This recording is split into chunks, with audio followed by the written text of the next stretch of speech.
આપ સૌને જય ઈસુ. સંતોની કેડીમાં આપ સૌને સુસ્વાગત. આજે 19મી એપ્રિલ 2026 વડા ધર્મગુરુ સંત લિયો નવમાના તહેવારની ધર્મસભા આજે ઉજવણી કરે છે. સંત લિયોનો જન્મ 1002માં આજના ફ્રાન્સના એલ્સેસ વિસ્તારમાં થયો. તેમનું બાપ્તિસ્માનું નામ બ્રુનો હતું. બાળપણથી જ તેઓ પ્રાર્થના, આધ્યાત્મિક વાંચન અને અભ્યાસમાં રસ ધરાવતા હતા. ટુલના બિશપ બર્થોલ્દે તેમને શિક્ષણ આપ્યું. અભ્યાસ પૂર્ણ કર્યા પછી તેમણે કેથેડ્રલ ચર્ચમાં કેનન તરીકે સેવા આપી. તેમની જીવનશૈલી ખૂબ જ પવિત્ર અને શિસ્તબદ્ધ હતી.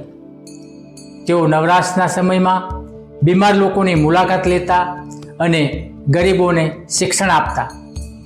આ તેમની અંદરની કરુણતા દર્શાવે છે.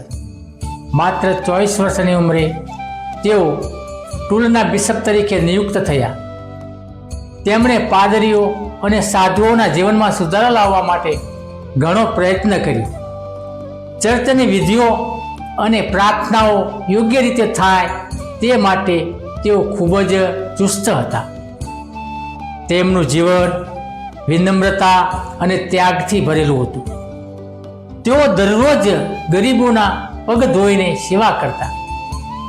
પ્રાયશ્ચિત્ત અને આત્મનિયંત્રણ તેમના જીવનનો આધાર હતો. ક્ષમા અને શાંતિ દ્વારા તેમણે ઈર્ષા અને દ્વેષને જીત્યા. જ્યારે બિશપ બ્રુનોનું નામ વડા ધર્મગુરુ બનવા માટે પ્રતિનિધિ મંડળ દ્વારા સૂચવવામાં આવ્યું ત્યારે તેમણે નમ્રતાપૂર્વક પોતાને તેમાંથી મુક્ત રાખવાની વિનંતી કરી.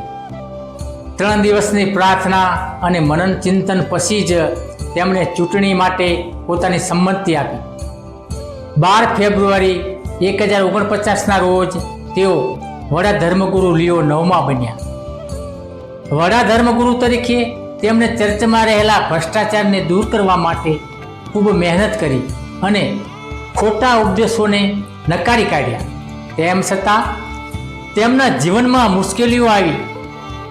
નોર્મન સૈન્યએ તેમને કેદ પણ કર્યા, પરંતુ કેદમાં પણ તેમણે પ્રાર્થના અને ઉપવાસ છોડ્યા નહીં.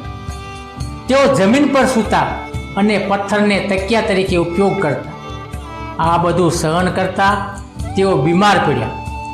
અંતે 19 એપ્રિલ 1054ના રોજ તેમનું અવસાન થયું.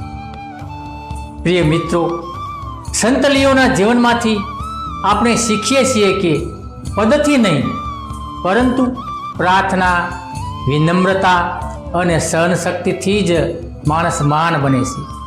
સહન વિના પવિત્રતા શક્ય નથી. આમીન.